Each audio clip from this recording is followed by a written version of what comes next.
welcome back again. As you can see, Toan is apparently quite exclamatory about something.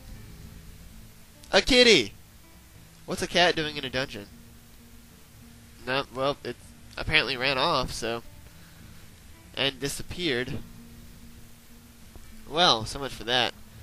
So anyways, we're just gonna go ahead and get down to business and see what we can find. Because now I don't have to explain things anymore. There's no new enemies on this floor, so, ow. I can't believe I got hit by that. Now, you guys are going to have to excuse me, because this is my first playthrough of this game in many years, so I'm probably not going to be doing the best job, but, you know, I'm going to be doing the best that I can. Let's see what we get here. We get ladder. Usually there's not going to be... oh, there's a new enemy. How about that? Yamich. I think they can shoot fireballs at you, and they can also do that little shadow punch thing. It hurts a lot, but not that bad. And I found the crest already, so... that actually didn't take long. If I could find a weapon, I would go ahead and start grinding a little bit.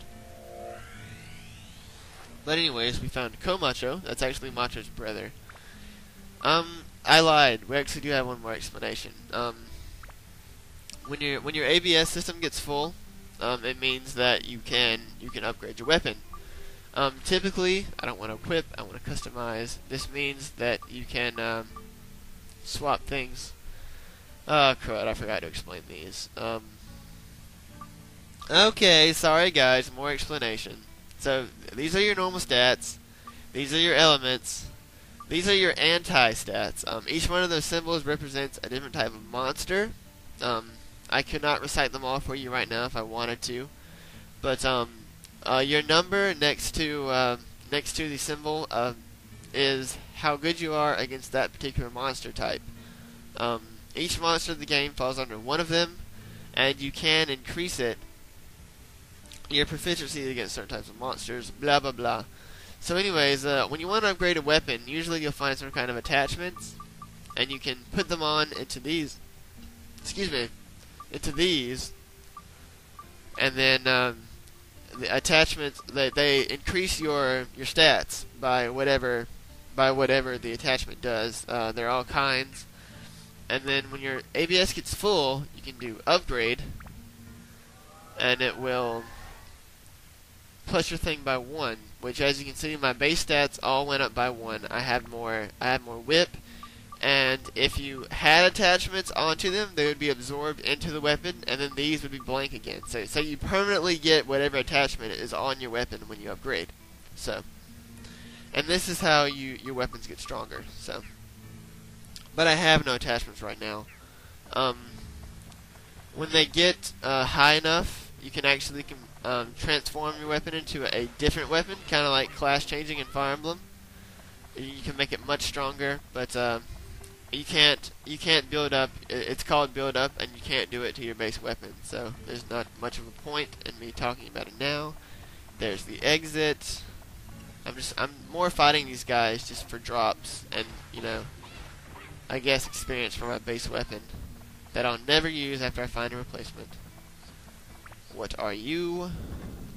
You are a magical crystal. Good. So now I can see where everything is.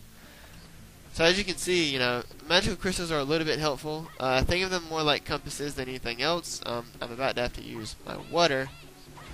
That was timed very well. Oh my gosh. Oh, I was about to say, did I glitch him? Ah, that was a little strange. So what do we have here? There is another map element that we haven't found yet, but it's... that I really wish I would find. But, not yet, so... let me go ahead and use one of my water. Let me talk about these things. Holy waters and wind gems are throwable items. You toss them on things and they do damage. Square uses your active items on the top here. You can rotate them with the D-pad to select them. Holy water does extreme damage against undead things, such as your skeleton soldiers. Wind gems just do wind damage, and that's it. So... let's see if I can find something to use it on. And circle lock's on. I've been doing that, but I haven't really explained how, so. And then R1 guards, of course. bomb, that's a throwable item. Let me go ahead and use my repair powder. So as you can obviously tell, the more whip and endurance that you have, the better. And there's that map element over there I was just talking about. And now I wish I hadn't used water. Particularly, didn't really need that yet, but okay. So what do we have here? We have barbell. That's actually from Macho's house, which is good. And here we have attack +1. That's actually an attachment.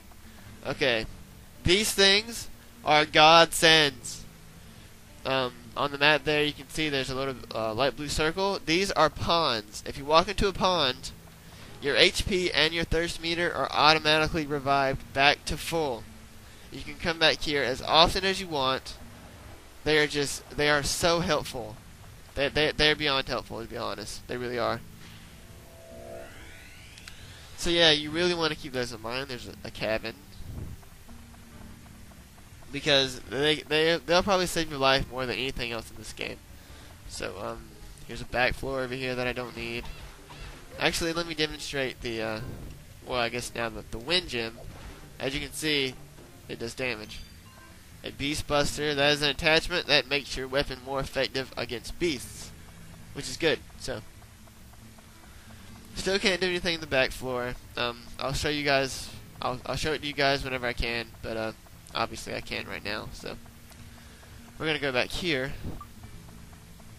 There is also something called auto item, which you'll automatically use it when you need it. Like you can put auto repair powder, and whenever your weapon runs out of whip, it'll automatically do it. But I just haven't. I'll worry about all that stuff later. For right now, it doesn't really matter. Oh, I thought I just got hit. Yeah, which is hurt, by the way. Money. Dead for you. That's probably an undead attachment. Fence. What do you have for us? Undead Buster. Attachment that raises your damage against undead enemies. If I could find another weapon, some of these things might be pertinent. But I'm not going to waste them on my base weapon. Because you're never going to use your base weapon, to be honest. Let me just be upfront with that. You're not going to be using your base weapon, okay? Just get it out of your head, you're not. As soon as you find a better weapon, you work on that weapon. Because you can build it up. And you can't build up your base weapon. So therefore, I'm pretty sure I've said these things already, but you want that. You really do. And I'm out of water, so I might actually have to run back to the pond. I mean, it's almost on the way. Oh, there's another one right here. Nice. Oh, that's rare. I don't think I've ever. I can't really think of a specific time I've had two spawn at the same time. But there's a keg for all of our beer needs. Yay, beer! Beer, beer, beer, beer. Holy gem is the same thing as holy water. Magic circle, not going to use that. Cave bat, don't poison me. Poison is a status ailment, it does exactly what you think it does. Oh, there's a chest weapon, nice. Poison does exactly what you think it does, so I'm not going to bother explaining.